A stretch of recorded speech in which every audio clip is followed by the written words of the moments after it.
Hi good morning day student. बेटा आज के इस लेक्चर में हम लोग बात कर रहे हैं class 12 RBSC Hindi medium biology के आपके नेक्स्ट टॉपिक चैप्टर नंबर 39 का है आप लोगों का टॉपिक प्रतिरक्षा तंत्र।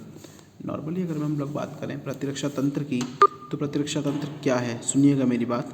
प्रतिरक्षा तंत्र क्या है बेसिकली अगर हम लोग बात करें तो सभी मनुष्यों के जीवन में कभी ना कभी कोई बीमारी होती है। प्रतिरक्षा प्रति मतलब अपने आप की, रक्षा करना मतलब सुरक्षा करना, ठीक है ना। अब इस तंत्र को आप लोग प्रतिरक्षा तंत्र बोलते हो।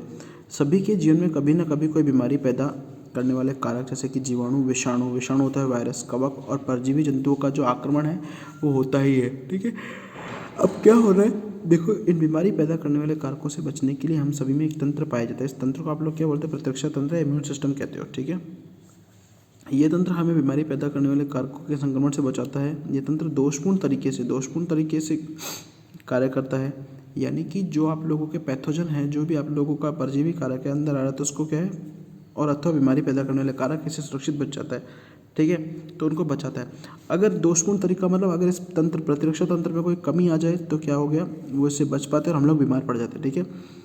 और अब वो जैसे बचेंगे तो अपना काम करना शुरू कर देंगे और हमारा शरीर क्या रोगों से ग्रसित हो जाता है। प्रतिरक्षा इम्यूनिटी, प्रति मतलब खुद की रक्षा करना, इम्यूनिटी शरीर की वह क्षमता, देखो यहाँ से परिभाषा है, वह क्षमता जिसके द्वारा शरीर बाहरी पदार्थों की पहचान कर लेता है, उन्हें अपने उत्तकों को क्षतिग्रस्त करने अथवा बिना क्षति पहुँचाए निष्प्रभावित, निष्कासित एवं उपापचित कर देता है, ठीक है ना। यानी शरीर की वो क्षमता जिसमें आपकी बॉडी जो है बेटा वो क्या कर रही है, इम्यून पावर गेन कर रही है, यानी कि प्रतिरक्षा तंत्र को है वो गेन करती है। प्रतिरक्षा विज्ञान भाई इम्यूनिटी जो लैटिन भाषा के साथ इम्यूनिस से मिलकर लिया हुआ है, जिसका मतलब होता है फ्री ऑफ बर्डन, यानी कि विभिन्न रोग कारकों से सुरक्षा प्रदान करने की क्षमता। और इसके अध्ययन को आप लोग प्रतिरक्षा विज्ञान बोलते हो। प्रतिरक्षा विज्ञान के अंतर्गत प्रतिरक्षा तंत्र के विभिन्न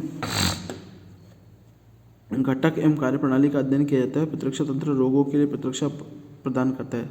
अपने और पराई के कंसेप्ट ऑफ सेल्फ और नॉन सेल्फ, ठीक है। अब अपने और पराई की प्रतिरक्षा की बात करूं बेटा मैं, तो सेल्फ और नॉन सेल्फ का मतलब पता है क्या होता है भाई, खुद की पहचान करना, दूसरे की पहचान करना, ठीक है ना। तो शरीर में जो स्वयं है, यानी कि अब हमारे शरीर में बेटा कुछ कोशिकाएं ऐसी होती हैं, अब भाई शरीर क्या है कि खुद की कोशिकाओं को खत्म नहीं करता और बाहर से जो भी आए तो उसको क्या है छोड़ता नहीं है वो, तो वो होता है अपने और पराई की पहचान करना। जैसे हमारे शरीर में स्वयं की एवं पराई को पहचानने की क्षमता पाई जाती है, ठीक है। वह शरीर को बाहर आने वाली समस्त कारकों को बाहरी मानते हुए शरीर से बाहर निकलने के लिए प्रतिरक्षा तंत्र को उत्तेजित करता है, जिनसे उन बाहरी कारकों को नष्ट किया जा सकता है, ठीक है। अब जबकि यह शरीर के अंदर स्वयं के उत्कों को पहचानता है, परंतु हम किसी व्यक्ति में कोई अंग खराब होने की स्थिति अन्य व्यक्ति अंग का प्रत्यारोपण करते हैं तो उस अंग को प्रत्यारोपित अंग की पहचान की जाती है और उस क्रिया पर यानी सेल्फ और नॉन सेल्फ का मतलब पता है क्या होता है कि अगर कोई भी पार्टिकल आपकी बॉडी का है, ठीक है, तो उसको तो ठीक है आपकी बॉडी कोई भी उसको क्या नुकसान नहीं पहुंचाएगी, और अगर शरीर का नहीं है तो शरीर क्या करेगा, उसको खत्म करने की कोशिश करेगा। प्रकार सहज प्राकृतिक अथवा आनुवंशिक, नेचुरल और इनेट इम्यूनिटी, ठीक है। यानी वो प्रतिरक्षा जो जिसे आप लोग जन्मजात प्रतिरक्षा भी बोलते हो, ठीक है। उपार्जित यानी कि जीवन काल में विकसित प्रतिरक्षा तंत्र, इसमें आप लोग क्या कर रहे हो कि शरीर के अंदर जो प्रतिरक्षा है वो बाहर से लेते हो। सहज या प्राकृतिक प्रतिरक्षा, एक व्यक्ति स्वयं को, अब देखो स्वयं की विभिन्न प्रकार की हानिकारक एवं बीमारी पैदा करने वाले कारकों से सूक्ष्म जीव से कई प्रकार के प्रभाव। अब देखो इसमें क्या होता है कि ये जीव को जन्म से प्राप्त होती है, इसलिए से वो जन्मजात प्रतिरक्षा भी बोलते हैं, और अवरोधों से बचाती है। शरीर में रोग कारक के प्रवेश को रोकती है और अब इनका मुख्य कार्य क्या है, जो रोग कारक है उसके यानी कि जो पैथोजन है उसके जो रोग फैलाने वाला है उसके कारकों को रोकना, और रोक कर उससे क्या है कि अलग अलग इसके अंदर घटक होते हैं। अब घटक कारकों से सुनिएगा मेरी बात। पहला शारीरिक अवरोध से सर्वप्रथम रोग पैदा करने वाले सूक्ष्म जीवों को शरीर से में प्रवेश करने से रोकता है। प्रथम रक्षा पंक्ति होती है हमारी, और इसमें निम्न भाग होते हैं, ठीक है। शारीरिक अवरोध में देखो क्या क्या भाग है इसमें दिया हुआ है भाई। पसीने में अम्ल है, म्यूकस झिल्ली है, ठीक है। अम्ल में जठररस में अच्छी, ये सारे के सारे बेटा डायग्राम उसकी बात है। पहला इसमें आता है मुख्य कौन कौन से, त्वचा, स्किन। हमें पता है त्वचा में दो अलग अलग परतें होती हैं, बाहर की परत एपिडर्मिस और अंदर डर्मिस। एपिडर्मिस उपकला कोशिकाओं की कई परतों से मिलकर बनी हुई होती है। इससे सबसे बाहरी एपिडर्मल परत मूल कोशिकाओं से मिलकर बनी हुई होती है, जो सख्त परत, अच्छा ये परत सख्त होती है, और जल विरागी केराटिन प्रोटीन से मिलकर बनी हुई होती है। यानी कि बाहर आप लोग देखो स्किन के ऊपर पानी डाल के देखना बेटा, आपके शरीर पर पानी कभी ठहरेगा ही नहीं, ठीक है ना। तो ये जल विरागी मतलब जल से दूर भागने वाली, ठीक है, ओके। बनी होती है जिससे रोगाणु भेद नहीं होते और आंतरिक परत डर में संयोजित होती है, इसमें रक्तवाहिनिकाओं, बालों के रोम, वसा में ग्रंथियाँ और पसीने की ग्रंथियाँ आदि होती हैं। ठीक है, वसा में ग्रंथियाँ बालों के रोम के साथ जुड़ी रहती हैं और वे तेल के रिसाव सीबम। अच्छा, अब देखो कई बार हम लोग नहीं निकलते स्किन से तेल निकल रहा है, उस तेल को आप लोग क्या बोलते हो? सीबम बोलते हो। क्या बोलते हो बेटा? सीबम निकलता है। सीबम में लैक्टिक अम्ल, वसी अम्ल होते हैं। ये अम्ल त्वचा की पीएच को 3 से 5 बनाए रखने के लिए 3 से 5 बनाए रखने के बीच में होते हैं। इसमें कम से कम पीएच पर अधिकांश सूक्ष्मजीव विकसित नहीं कर पाते और अक्षुण त्वचा रोगजनकों को प्रवेश करने से रोकती है। ठीक है ना, क्लियर है? अब इसमें और कौन कौन से होते हैं बेटा? कौन कौन से? पहली है म्यूकस मेम्ब्रेन, म्यूकस झिल्ली। म्यूकस झिल्ली बेटा क्या है? ये हमारे श्वसन तंत्र, आहार तंत्र का बेटा मुख्य भाग है। ठीक है ना, ये शरीर के विभिन्न अंगों में, उपकला ऊतक में पाई जाती है और इसमें श्लेष्मा की परत से घिरी रहती है बेटा।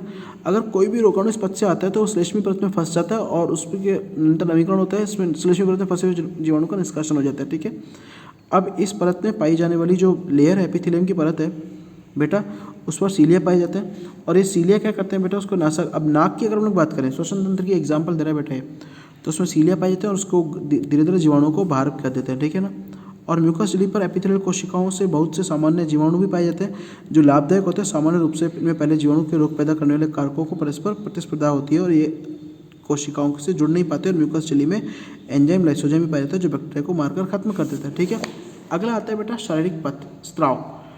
ठीक है, अब इसको आप लोग फिजियोलॉजिकल बैरियर बोलते हैं। इसमें बेटा क्या है कि काफ़ी तरह, जैसे पसीना आ गया। अब इसमें कौन कौन से देखो, विभिन्न प्रकार के रासायनिक स्रावित होते हैं जो रोगाणुओं को मार देते हैं। ठीक है, जैसे पसीना, आंसू। ठीक है, अब इनमें जो एंजाइम होते हैं वो कोशिका झिल्ली को, जीवाणु की कोशिका झिल्ली को तोड़ देंगे और उनको नष्ट कर देंगे।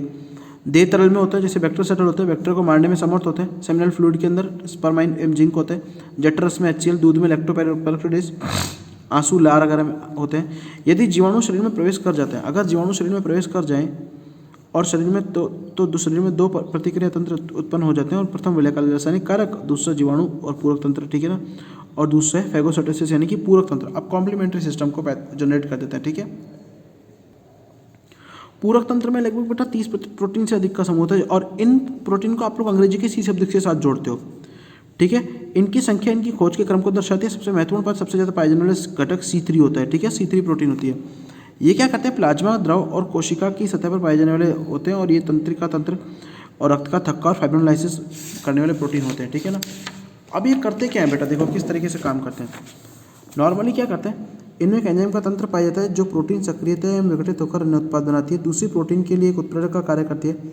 इस प्रकार से सक्रियत एवं विघटित प्रोटीन शरीर में बहुत सारे प्रतिरक्षात्मक कार्य करती है। यह तंत्र सूक्ष्म जीवों की कोशिका झिल्ली में छेद का निर्माण करता है। ठीक है, और कुछ पूरक घटक सूक्ष्म जीवों के चारों तरफ एक आवरण का निर्माण करता है और ये आवरण फैगोसाइटोसिस, न्यूट्रोफिल या मैक्रोफेजेस की जगह पर आकर्षित कर देता है। यह फैगोसाइटोसिस यहाँ आकर मुख्य रूप से सूक्ष्म जीवों को निगल जाता है और नष्ट कर देता है। ठीक है, फिर भक्षकाणु।